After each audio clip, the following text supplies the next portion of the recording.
ഒന്ന് രാജാക്കന്മാർ അദ്ധ്യായം 1.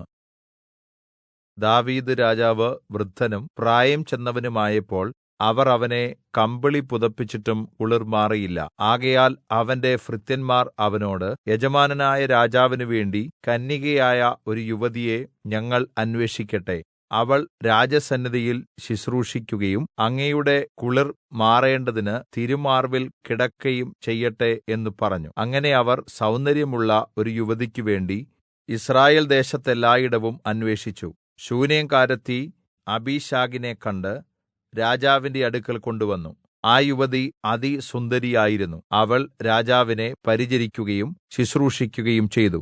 എന്നാൽ രാജാവ് അവളെ പരിഗ്രഹിച്ചില്ല. അനന്തരം ഹഗ്ഗീത്തിന്റെ മകൻ അദോനീയാവ് നിഗളിച്ച്, ഞാൻ രാജാവാകും എന്ന് പറഞ്ഞ് രഥങ്ങളെയും കുതിരച്ചേവകരെയും തനിക്ക് മുമ്പായി ഓടുവാൻ 50 അകമ്പടികളെയും ഒരുക്കി. നീ ഇങ്ങനെ ചെയ്തത് എന്ത് എന്ന് അവന്റെ അപ്പൻ ഒരിക്കലും അവനെ ശാസിച്ചിരുന്നില്ല. അവനും ബഹുസുന്ദരനായിരുന്നു. അവൻ ജനിച്ചത് അബ്ശാലോമിന് ശേഷം ആയിരുന്നു. അവൻ സെരൂയയുടെ മകൻ യോവാബിനോടും പുരോഹിതനായ അബ്യാഥാരിനോടും ആലോചിച്ചു. ഇവർ അദോനീയാവിനെ തുണയ്ക്കുകയും സഹായിക്കുകയും ചെയ്തു. എന്നാൽ പുരോഹിതനായ സാദോക്ക്, യെഹോയാദയുടെ മകൻ ബെനായാവ്, പ്രവാചകനായ നാഥാൻ, ശിമെയി, രേയി, ദാവീദിന്റെ വീരന്മാർ എന്നിവർ അദോനീയാവിന്റെ പക്ഷം ചേർന്നിരുന്നില്ല. അദോനീയാവ് ഏൻ രോഗേലിന് സമീപത്ത് സോഹെലെത്ത് എന്ന കല്ലിനരികെ ആടുമാടുകളെയും തടിപ്പിച്ച മൃഗങ്ങളെയും അറുത്തു. രാജകുമാരന്മാരായ തന്റെ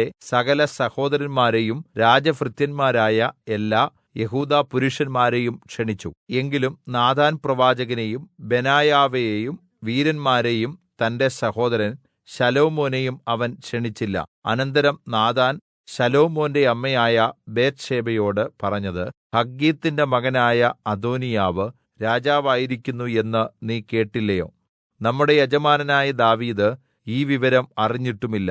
ആകയാൽ വരിക, നിന്റെയും നിന്റെ മകനായ ശലോമോന്റെയും ജീവൻ രക്ഷിക്കേണ്ടതിന് ഞാൻ നിനക്ക് ഒരു ആലോചന പറഞ്ഞുതരാം. നീ ദാവീദ് രാജാവിന്റെ അടുക്കൽ ചെന്ന് ഇപ്രകാരം പറയണം, യജമാനനായ രാജാവേ, നിന്റെ മകനായ ശലോമോൻ എനിക്ക് ശേഷം രാജാവായി വാണ് എന്റെ സിംഹാസനത്തിൽ ഇരിക്കുമെന്ന് നീ അടിയനോട് സത്യം ചെയ്തില്ലയോ? പിന്നെ അദോനീയാവ് രാജാവായി വാഴുന്നത് എന്ത് എന്ന് അവനോട് ചോദിക്ക.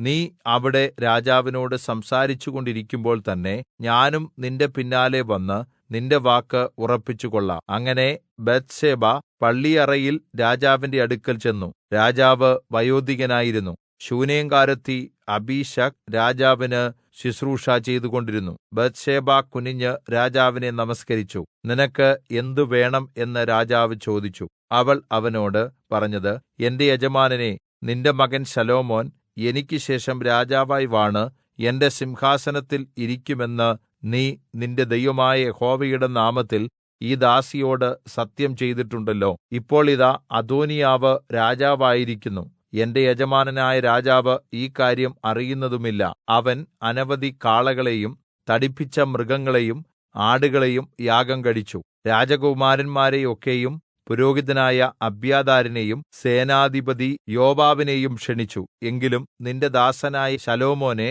അവൻ ക്ഷണിച്ചില്ല. യജമാനനായ രാജാവേ, അങ്ങയുടെ ശേഷം സിംഹാസനത്തിൽ ഇരിക്കേണ്ടത് ആരെന്ന് അറിയിക്കേണ്ടതിന് എല്ലാ യിസ്രായേലിന്റെയും കണ്ണ് നിന്നെ നോക്കിക്കൊണ്ടിരിക്കുന്നു. അല്ലാത്തപക്ഷം യജമാനനായ രാജാവ് തന്റെ പൂർവ്വ പിതാക്കന്മാരെപ്പോലെ ഈ ലോകം വിട്ട് പിരിയുമ്പോൾ ഞാനും എന്റെ മകൻ ശലോമോനും കുറ്റക്കാരായിരിക്കും. അവൾ രാജാവിനോട് സംസാരിച്ചുകൊണ്ടിരിക്കുമ്പോൾ തന്നെ നാഥാൻ പ്രവാചകൻ വന്നു. നാഥാൻ പ്രവാചകൻ വന്നിരിക്കുന്നു എന്ന് അവർ രാജാവിനെ അറിയിച്ചു. അവൻ രാജസന്നിധിയിൽ ചെന്ന് രാജാവിനെ സാഷ്ടാംഗം നമസ്കരിച്ചു. നാഥാൻ പറഞ്ഞതെന്തെന്നാൽ, യജമാനനായ രാജാവേ, അദോനീയാവ് രാജാവായി വാണ് എന്റെ സിംഹാസനത്തിൽ ഇരിക്കും എന്ന് നീ കല്പിച്ചിട്ടുണ്ടോ? അവൻ ഇന്ന് അനവധി കാളകളെയും തടിപ്പിച്ച മൃഗങ്ങളെയും ആടുകളെയും യാഗം കഴിച്ച് രാജകുമാരന്മാരെയൊക്കെയും സേനാധിപതിമാരെയും പുരോഹിതനായ അബ്യാഥാരിനെയും ക്ഷണിച്ചു.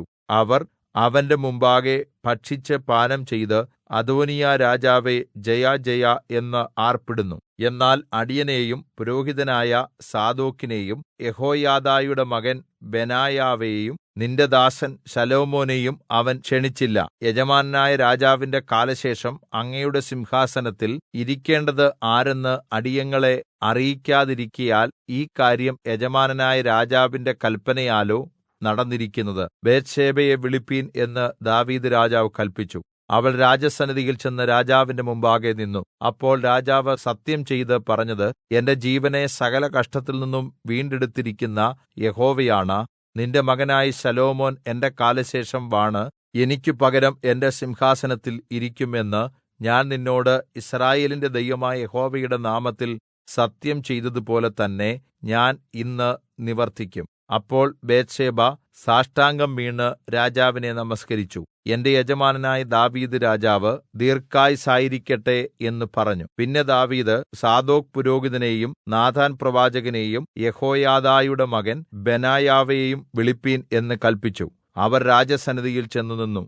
രാജാവ് അവരോട് കല്പിച്ചതെന്തെന്നാൽ, നിങ്ങളുടെ യജമാനന്റെ ഭൃത്യന്മാരെ കൂട്ടിക്കൊണ്ട് എന്റെ മകൻ ശലോമോനെ എന്റെ കോവർകഴുതപ്പുറത്ത് കയറ്റി താഴെ ഗീഹോനിലേക്ക് കൊണ്ടുപോകുവിൻ. അവിടെവെച്ച് സാദോക്ക് പുരോഹിതനും നാഥാൻ പ്രവാചകനും അവനെ യിസ്രായേലിന് രാജാവായിട്ട് അഭിഷേകം ചെയ്യണം. പിന്നെ കാഹളം ഊതി ശലോമോൻ രാജാവേ, ജയ ജയ എന്ന് ഘോഷിച്ചു പറവീൻ. അതിന്റെ ശേഷം നിങ്ങൾ അവന്റെ പിന്നാലെ വരുവീൻ. അവൻ വന്ന് എന്റെ സിംഹാസനത്തിൽ ഇരുന്ന് എനിക്ക് പകരം വാഴേണം. യിസ്രായേലിനും യെഹൂദയ്ക്കും രാജാവായിരിക്കേണ്ടതിന് ഞാൻ അവനെ നിയമിച്ചിരിക്കുന്നു. അപ്പോൾ യെഹോയാദയുടെ മകൻ ബെനായാവ് രാജാവിനോട്, ആമേൻ, യജമാനനായ രാജാവിന്റെ ദൈവമായ യഹോവയും അങ്ങനെ തന്നെ കല്പിക്കുമാറാകട്ടെ.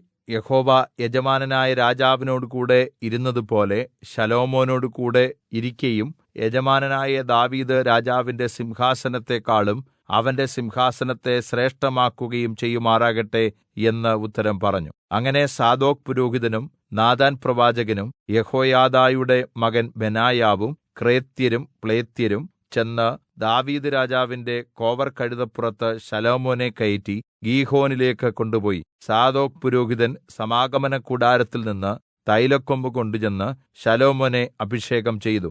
അവർ കാഹളം ഊതി. ജനമൊക്കെയും ശലോമോൻ രാജാവേ, ജയ ജയ എന്ന് ഘോഷിച്ചു പറഞ്ഞു. പിന്നെ ജനമൊക്കെയും അവന്റെ പിന്നാലെ ചെന്ന് കുഴലൂതി. അവർ അത്യന്തം സന്തോഷിച്ചു. ഭൂമി പിളരുന്നു എന്ന് തോന്നുമാറ് അവർ അത്യന്തം ഘോഷിച്ചു. അദോനിയാവും കൂടെ ഉണ്ടായിരുന്ന സകല വിരുന്നുകാരും ഭക്ഷണം കഴിഞ്ഞിരിക്കുമ്പോൾ അത് കേട്ട് കാഹളനാദം കേട്ടപ്പോൾ യോവാബ്, പട്ടണം ഇളകുന്ന ഈ ആരവം എന്ത് എന്ന് ചോദിച്ചു. അവൻ സംസാരിച്ചുകൊണ്ടിരിക്കുമ്പോൾ തന്നെ അബ്യാഥാർ പുരോഹിതന്റെ മകൻ യോനാഥാൻ വന്നെത്തി. അദോനിയാവ് അവനോട്, യോഗ്യനായ പുരുഷാ, അകത്ത് വരിക, നല്ല വർത്തമാനം കൊണ്ടുവന്നാലും എന്ന് പറഞ്ഞു. യോനാഥാൻ അദോനിയാവോട് ഉത്തരം പറഞ്ഞത്, നമ്മുടെ യജമാനനായ ദാവീദ് രാജാവ് ശലോമോനെ രാജാവാക്കിയിരിക്കുന്നു. രാജാവ് സാദോക്ക് പുരോഹിതനെയും നാഥാൻ പ്രവാചകനെയും യെഹോയാദയുടെ മകൻ ബെനായാവെയും ക്രേത്യരെയും പ്ലേത്യരെയും അവനോടുകൂടെ അയച്ചു. അവർ അവനെ രാജാവിന്റെ കോവർകഴുതപ്പുറത്ത് കയറ്റി.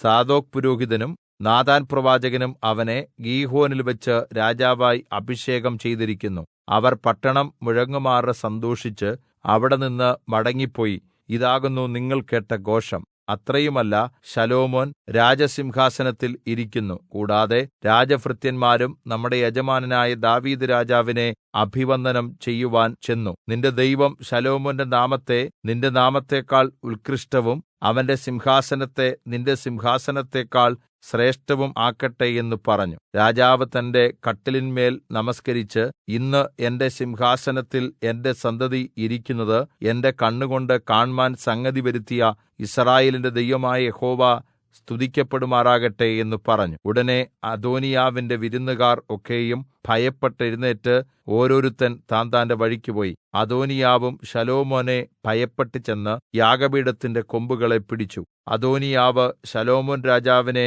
ഭയപ്പെട്ടിരിക്കുകയാൽ ശലോമോൻ രാജാവ് അടിയനെ വാൾകൊണ്ട് കൊല്ലുകയില്ല എന്ന് ഇന്ന് എന്നോട് സത്യം ചെയ്യട്ടെ എന്ന് പറഞ്ഞ് അവൻ യാഗപീഠത്തിന്റെ കൊമ്പുകളെ പിടിച്ചിരിക്കുന്നു എന്ന് ശലോമോൻ കേട്ടു. അവൻ യോഗ്യനായിരുന്നാൽ അവന്റെ തലയിലെ ഒരു രോമം പോലും നിലത്ത് വീഴുകയില്ല. അവനിൽ കുറ്റം കണ്ടാലോ അവൻ മരിക്കേണം എന്ന് ശലോമോൻ കല്പിച്ചു. അങ്ങനെ ശലോമോൻ രാജാവ് ആളയച്ച് അവനെ യാഗപീഠത്തിൽ നിന്ന് ഇറക്കിക്കൊണ്ടുവന്നു. അവൻ വന്ന് ശലോമോൻ രാജാവിനെ നമസ്കരിച്ചു. ശലോമോൻ അവനോട്, നിന്റെ വീട്ടിൽ പൊയ്ക്കൊൾക എന്ന് കല്പിച്ചു.